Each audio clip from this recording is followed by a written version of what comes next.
اچھا، اور 1,00,000 دفعہ دھڑکنے کے بعد وہ 10,000 لیٹر خون پمپ کرتا ہے ہماری نسوں میں، ہر بندے کے.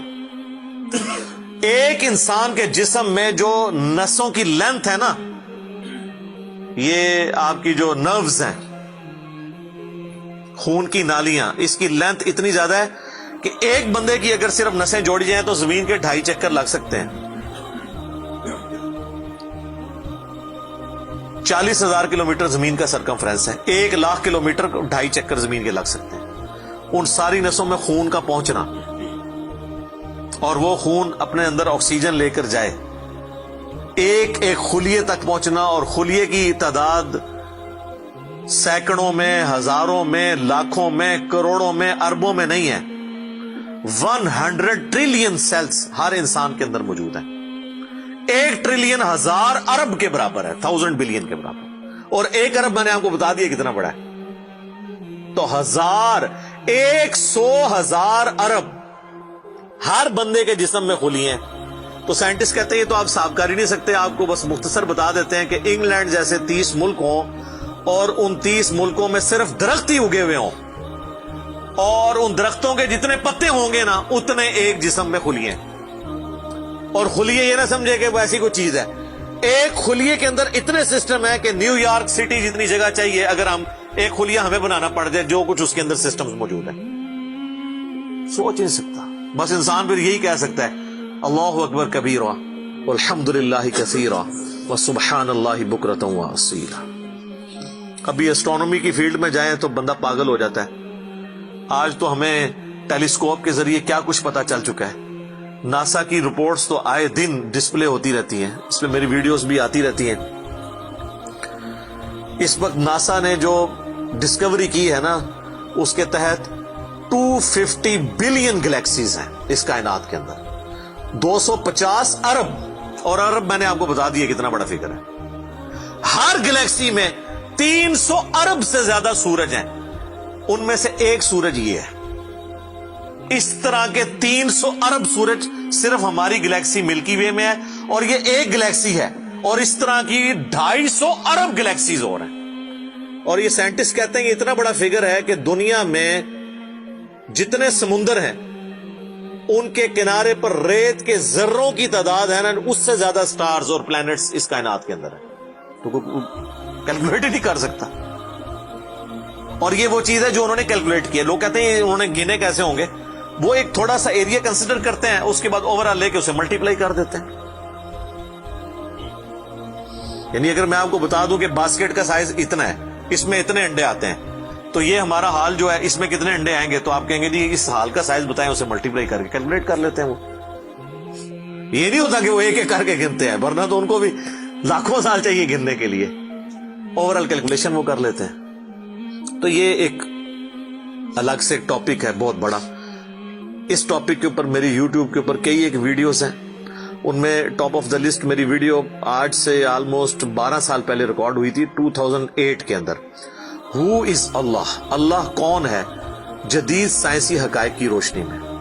اس کے بعد پھر ایک اور ویڈیو میری ریکارڈ ہوئی آج سے آلموسٹ 7 سال پہلے، مسئلہ نمبر 83B کے عنوان سے، ہو کریٹڈ گاڈ، اللہ کو کس نے پیدا کیا اور جدید شیطانی وسوسوں کا تحقیقی جائزہ، جس میں میں نے دور حاضر کے ایک بہت بڑے leading atheist professor Richard Dawkins کی کتاب ہے دا گاڈ ڈیلوژن، اس کا میں نے علمی محاسبہ کیا تھا. وہ دیکھنے والی ویڈیو ہے، مسئلہ 83B. آپ ہو کریٹڈ گاڈ، اللہ کو کس نے پیدا کیا، اس طرح کے الفاظ دیکھیں تو وہ ویڈیو آپ کے سامنے یوٹیوب پہ آ جائے گی. پھر آلموسٹ آج سے 2 سال پہلے میں نے قرآن اینڈ ماڈرن سائنس کے نام سے ایک ویڈیو ریکارڈ کروائی تھی. وہ انگلش سب ٹائٹل کے ساتھ بھی آ چکی ہے، آلموسٹ 1.25 گھنٹے کی. اس میں ایک ہندو بھائی نے قرآن حکیم پہ ایک اعتراض کیا تھا، تو اس کے جواب میں نے پوری ڈاکٹرن کلیئر کی تھی کہ قرآن حکیم میں جو سائنٹیفک فیکٹس ہیں ان کو آپ نے کس حوالے سے لینا ہے. قرآن جو ہے یہ لٹریچر کی بک ہے، یہ سائنس کی کتاب نہیں ہے. البتہ فزیکل فینومینا آف نیچر پہ بات کرتی ہے، تو اس کو لٹریچر کی زبان میں لینا ہوگا. اور اس حوالے سے جو مختلف چیزیں سامنے آتی ہیں، غیر مسلموں کے اعتراضات، اس میں نے اوور آل ڈاکٹرن کور کی تھی. پھر آلموسٹ 8 سے سال پہلے ایک فتنہ اٹھا تھا، یہ کیا زمین ساکن ہے، اس کے اوپر بھی میں نے ایک ڈیٹیل ویڈیو دی تھی. اس میں میں نے کئی ایک سائنٹیفک فیکٹس کے حوالے سے ڈسکشن کی تھی.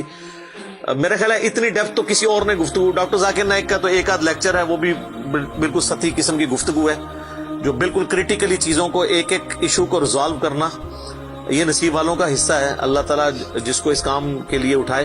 تو میں نے یعنی ہر اعتبار سے کئی ایک ویڈیوز میری ریکارڈڈ ہیں. اس کے لیے بڑا پھر بلیک ہول کی ڈسکوری ہوئی آج سے 2 سال پہلے، اس پہ میری ایک ویڈیو آئی تھی. تو آپ یوٹیوب پہ جا کے سائنس اور انجینئر محمد علی مرزا لکھ دیں تو وہ ساری ویڈیوز ہیش ٹیگ کے ساتھ آپ کے سامنے آ جائیں گی. ایک ایک کر کے دیکھنا شروع کریں. اب میں وہ ساری باتیں، یہ میرا بڑا فیوریٹ ٹاپک ہے، میں 1 گھنٹہ اور فی البدی ان فیکٹس پہ بول سکتا ہوں، لیکن اب آلموسٹ آدھا گھنٹہ پیچھے باقی رہ گیا، تو میں نے یہ آیات بھی مکمل کرنی ہے. میں نے اوور آل ایک اس حوالے سے آپ کو بتایا کہ یہ کوئی چھوٹی چیز نہیں جو اللہ تعالیٰ فرما رہا ہے کہ آسمانوں اور زمین کی پیدائش میں اور رات اور دن کے آنے جانے میں. اب یہ رات اور دن کا آنا جانا یہ کوئی چھوٹا معاملہ ہے؟ آج تو مطلب سائنس کی وجہ سے ہمیں جو چیزیں پتہ ہیں وہ ہم سے پہلے تو لوگوں کو پتہ ہی نہیں تھی. ان کا تو ایمان بالغیب تھا جن باتوں پہ، ہمیں تو وہ چیزیں سامنے نظر آ رہی ہیں. 3 بڑی بڑی موشنز جو ڈسکور ہوئی ہیں نا زمین کی، ان میں سے پہلی موشن یہ ہے کہ زمین ہر سیکنڈ میں آدھا کلومیٹر اپنے محور کے گرد گھومتی ہے. 1 سیکنڈ میں آدھا کلومیٹر، جس کی وجہ سے 24 گھنٹے میں ہمارا دن رات مکمل ہوتا ہے. میں ایکویٹر کی بات کر رہا ہوں، اس کے ارد گرد، میں نارتھ اور ساؤتھ پول کی بات نہیں کر رہا ہوں. وہاں تو سورج ود ریسپیکٹ ٹو زمین جو ہے افق کے ساتھ چل رہا ہوتا ہے، وہ الگ معاملہ ہوتا ہے. وہ پھر آپ کو پوری سائنس سمجھانی پڑے گی. ایک عام ڈسکشن میں بات کر رہا ہوں. دوسری موشن ہے زمین کی 1 سیکنڈ کے اندر، یہ تو ہوگی نا آدھا کلومیٹر، وہ ہے 1 سیکنڈ کے اندر 30 کلومیٹر سورج کے گرد. اور یہ اس رفتار کو کوئی سوچ سکتا ہے؟ 1 سیکنڈ میں 30 کلومیٹر، یہ گولی کی رفتار سے 60 گنا زیادہ رفتار ہے. یہ 1 سیکنڈ میں 30 کلومیٹر. گولی 1 سیکنڈ میں آدھا کلومیٹر طے کر سکتی ہے، اور زمین 1 سیکنڈ کے اندر سورج کے گرد 30 کلومیٹر، جس کی وجہ سے 365 دنوں میں ہمارا سال مکمل ہوتا ہے. اور یہ 2 تو پھر بھی تھوڑا بہت بندہ دماغ میں سوچ سکتا ہے. جو تیسری موشن ہے نا، وہ زمین اور پورا ہمارا یہ سولر سسٹم سمیت ہمارے سورج کے 1 سیکنڈ میں 200 کلومیٹر کی رفتار سے ایک سٹار ویگا ہے اس کی طرف پچھلے 15 ارب سال سے ٹریول کر رہے ہیں. ذرا آپ لینتھ دیکھ لیں. اسی لیے جو کائنات کے فاصلے ہیں وہ لائٹ ایئرز میں ماپے جاتے ہیں. وہاں تو آپ کے سب کچھ فیل ہو جاتا ہے. یعنی روشنی 1 سال میں جتنا فاصلہ طے کرتی ہے نا، اسے کہتے ہیں لائٹ ایئر.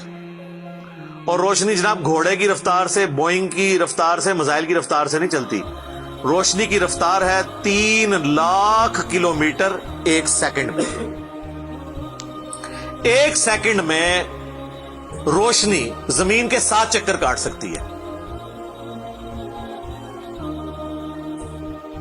3 لاکھ کلومیٹر یا 1,86,000 میل، کیونکہ زمین کا سرکمفرنس 40,000 کلومیٹر ہے. تو 7 چکر کاٹے زمین کے 1 سیکنڈ میں روشنی، 1 سیکنڈ میں 7 چکر زمین پوری کے کاٹ لے، اور یہ سال تک ٹریول کرتی رہے، تو وہ 1 لائٹ ایئر ہے. تو 1 لائٹ ایئر جو ہے وہ کیلکولیشن کرتے ہوئے کیلکولیٹر فیل ہو جاتا ہے. یہ تو اللہ ہی اللہ ہے. آپ مجھے بتائیں، جس اللہ کا تعارف یہ ہے تو بابے کدھر آ جائے بیچ میں؟ بابوں کو تو یہ جب ہم باتیں بتائیں نا تو وہ ہماری ویڈیوز دیکھ کے بیان بھی نہیں کر سکتے. تو کہتے ہیں جی وہ بابے کہتے ہیں منو غصہ ہے، میں آسمان زمین تے سٹ دیا. نہ تو آسمان دے سائز دا پتا نہ زمین دا، کہانیاں تو بنا پھر پتہ ہی کسی چیز کا نہیں. تو آج جس طرح خدا ابھرا ہے، وہ علامہ وحید الدین خان صاحب ہیں انڈیا کے، 95 ایئرز ان کی ایج ہے آلموسٹ. انہوں نے کتاب لکھی ہے دا گاڈ ارائزز، خدا ابھرتا ہے. خدا جس طرح ابھرا ہے نا جی اس لیٹسٹ ورلڈ کے اندر سائنٹیفک فینومینا کی ڈسکوری کے بعد، ابھی تو آپ سٹرکچر آف جین کے اوپر ڈسکشن کرنا شروع کریں یہ جینز کیا بلا ہیں اور انسان اور نباتات اور حیوانات کی ریپروڈکشن کا کیا سلسلہ ہے، یہ تو انبلیویبل ڈیٹا ہے، کوئی انسان سوچ بھی نہیں سکتا. اور یہ اتنا مینیجیبل ہے کہ سائنٹسٹ ہمیں کہتے ہیں کہ یہ ساری کی ساری چیزیں اتنی فائن ٹیون ہے کہ اگر ایک بال پوائنٹ اپنی نوک پہ کھڑا کیا جائے تو کھڑے نہیں ہو سکتا، کتنا بیلنس آپ مرضی کر لیں. 1 ارب سال تک اگر وہ اپنی نوک پہ کھڑا رہے، اس سے زیادہ بیلنس اس کائنات کے اندر ہے، اور وہ ذرا سا بھی ڈسٹرب ہو جائے تو یہ کائنات تباہ ہو جائے. یہ تو بہت کچھ اس میں بیان کیا جا سکتا ہے لیکن میں اس کو سکپ کرتا ہوں. باقی اللہ سے ہم امید کرتے ہیں کہ یہ اللہ کرے. پچھلا قرآن تو ہمارا 344 لیکچرز میں مکمل ہوا تھا 9 سالوں کے اندر، تو اس دفعہ تو لگ رہا ہے شاید یہ کوئی 400 لیکچرز بن جائیں یا 450. لیکن کوشش میں یہ کر رہا ہوں کہ ان ڈیپتھ گفتگو کی جائے، کوئی تشنگی کسی کی باقی نہ رہے کہ اس آیت میں یہ ایک امپورٹنٹ چیز تھی جو اس سے ریلیٹڈ تھی، وہ بریف کرنا ضروری تھی. باقی تو قرآن کی تفاسیر پچھلے 1400 سال میں سینکڑوں لکھی گئیں، ہمارے بعد بھی لوگ بیان کریں گے. یہ کتاب کبھی پرانی نہیں ہوگی. ہر آنے والا دور قرآن حکیم کی نئی نئی چیزیں لوگوں کے سامنے آشکار کر رہا ہے. یہ تو ایک نہ ختم ہونے والا معاملہ ہے. یہ اللہ کی کتاب ہے، کوئی انسان کی لکھی ہوئی کتاب نہیں ہے. اور یہ یاد رکھیے گا، الہامی کتابیں کبھی پرانی نہیں ہوتی کیونکہ یہ ہیومن انسٹنکٹ سے ڈیل کرتی ہیں. باقی آپ کوئی بھی کتابیں دیکھیں، کچھ عرصے بعد نئی تھیوری آ جائے گی، نئی ڈسکوریز آ جائیں گی، وہ چیزیں نئی جو ہے وہ انوینشنز آ جاتی ہیں، پرانی ایبسلیٹ ہو جاتی ہیں. آپ دیکھ لیں، ہم نے تو اپنی زندگی میں کئی چیزیں ایبسلیٹ ہوتے دیکھی ہیں. یہ جو لینڈ لائن فون ہے، پورے محلے میں ایک فون ہوتا تھا، آج آپ کو پورے شہر میں بھی ایک فون ہی نظر آئے گا موبائل فون کے بعد. لیکن الہامی کتابیں پرانی اس لیے نہیں ہوتی کہ آج سے 10,000 سال پہلے کے انسان کی بھی ہیومن انسٹنکٹ وہی تھی جو آج ہے اور جو قیامت تک ہے، جو اللہ نے ہماری جبلت میں رکھی ہے. بیوی بچے ماں باپ، یہ معاشرہ، اس کے ساتھ کس طرح ڈیل کرنا ہے اور اس سسٹم میں رہتے ہوئے اللہ کو کیسے راضی کرنا ہے، یہ ایشوز ہمیشہ اسی طریقے سے رہیں گے. اس لیے الہامی کتابیں کبھی پرانی نہیں ہوتی. اور دیکھیں، آج بھی آپ کتاب پڑھتے ہیں تو لگتا ہے آج کی بات ہو رہی ہے. سبحانک اللہم وبحمدک، اشہد ان لا الہ الا انت، استغفرک واتوب الیک، وما علینا الا البلاغ المبین. جزاکم اللہ خیرا.